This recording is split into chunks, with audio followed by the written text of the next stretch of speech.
Let's jump into the next one here. So, oh man, this is a good one. So this one says, renting is throwing your money away.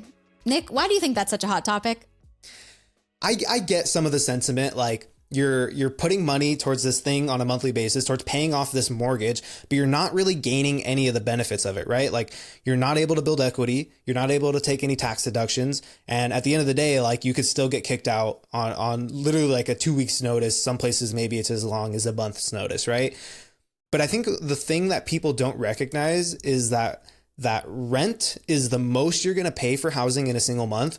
But if you were to own, your mortgage is literally the least amount you're going to pay. Like there are so many other expenses that are associated with home ownership that people don't consider, because especially a few years ago, you would hear people say, oh, well, like it doesn't make sense to own. Like or it doesn't make sense to rent. I could own for cheaper. And they're not considering homeowners insurance, which is significantly more expensive than renter's insurance. They're not anticipating the repair costs. Like you're going to have to set aside money every single month, just like an emergency fund for the home specifically. And there's also property taxes, which depending on what state you live in can be pretty high, right?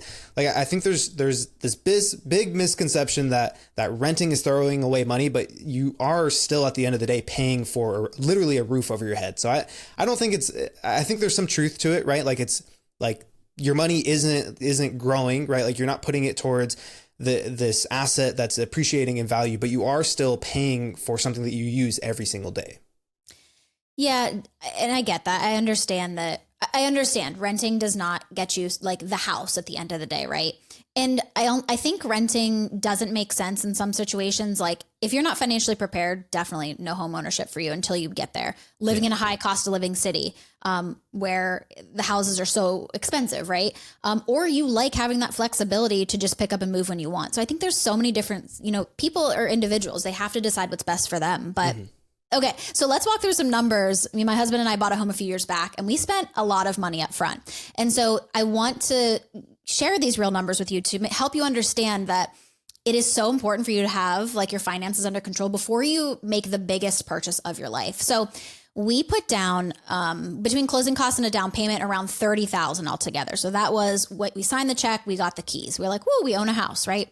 When we moved in, the first thing we did was we got new carpet, $5,000, painted the entire house, about $1,000, and then put a new driveway in because it was completely cracked, another $5,000. Jeez. That $5,000 for a driveway was not fun. Neither was the new carpet. Yeah, it was great, but that's a lot of money when you first move in. And then over the course of the few years of living there, we, redid little things here and there, but the master bath and probably like replacing all of like the toilets and stuff in our other bathrooms, that was about $10,000 when it was all said and done. So all of that money, you think about, that was just like 3 years of us living there. So add that all together. I didn't even add it all together, but that's a lot of money, about over $40,000, close to 50. But that's some of the real numbers when you think about owning a home that a lot of people don't think about. They're like, oh, I have this little down payment. Now I can buy a house and be happy. And it's like, that's not what it's all, cracked up to be. And then, emergencies. We had a pipe burst in our house. There was no landlord to call. So guess who I had to call? An emergency plumber on the holiday weekend. They came out and it was $1,000 that we had to pay to have this pipe repaired. Again, not a fun $1,000. I didn't get anything from it other than a fixed pipe. So, if we had bought a house without being financially stable, and having our emergency fund in place and having this fund to do these different home projects, we would have went broke very quickly and probably ended up in thousands of dollars of credit card debt. Yeah, I feel like people don't appreciate the benefits that come with renting enough. Like, yeah, there are some downsides, but you mentioned one of them, which is just the flexibility, like you are literally only tied to whatever lease that you sign. And even then, like there's usually a way that you can break the lease. Sure, you lose some money from it, like maybe it's your security deposit or whatever. But there's so much flexibility that you could literally just pick up and move. And it's not that easy when you own a home. Like selling a home is not just like I could just make this decision real quick and then it's done. Like this could be up to like a 6-month process. Like me and my wife have been looking for homes. There's homes that have been sitting on the market for 6 months or longer. And that means whoever that homeowner was is now probably paying either a new rent or a new mortgage, and it still has to pay that old mortgage. And I mean, on top of that, right? Like you said, like there's no headache that comes with renting because if something goes wrong, you call your landlord. Granted, there's some landlords that do suck, but you also have to find the right place that's good, that works for you. And like, there's no additional headache on top of what you're paying for rent. Like, that's literally it. Like, you are not responsible for paying for anything else. And like, the maintenance costs, like you said, can be insane. We've been looking at houses, and like, just to even get the monthly payment down to where something we're comfortable with, like the amount that you need as a down payment is crazy, And so I don't think it's as simple as, oh, well, my rent is equivalent to housing prices or monthly mortgages in the area. Like, it's a 1-for-1. Like, it's so far from being a 1-for-1 that I don't think people appreciate what renting is, in today's world.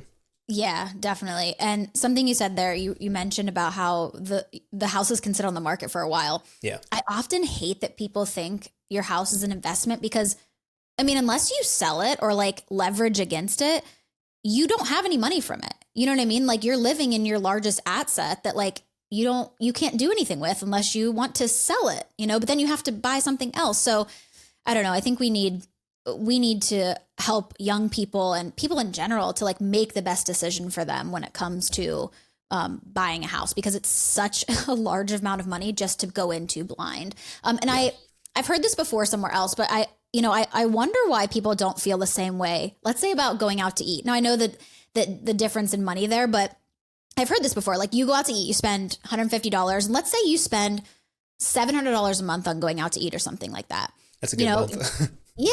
I mean, there's people out there that do.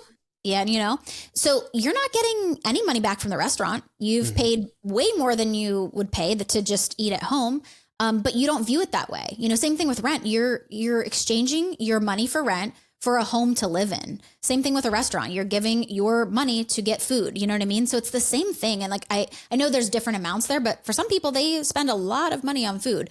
So it's a different amount there, but it's just like your mindset around it. Like, stop thinking you're throwing money away. Like, you're paying for a place to live, and that's not bad at all.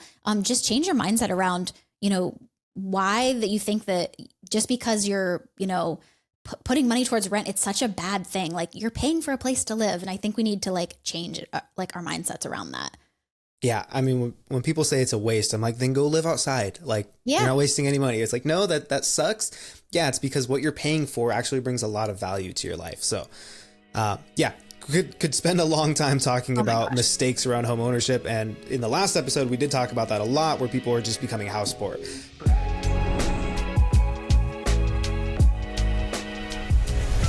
The information, opinions, and recommendations provided on this podcast are for entertainment purposes only and do not constitute professional financial advice. Any financial decisions you make based on the content of this podcast are your responsibility. We strongly recommend consulting with a licensed financial advisor or other qualified professional before making any significant financial decisions. By listening to this podcast, you acknowledge that we are not liable for any financial outcomes.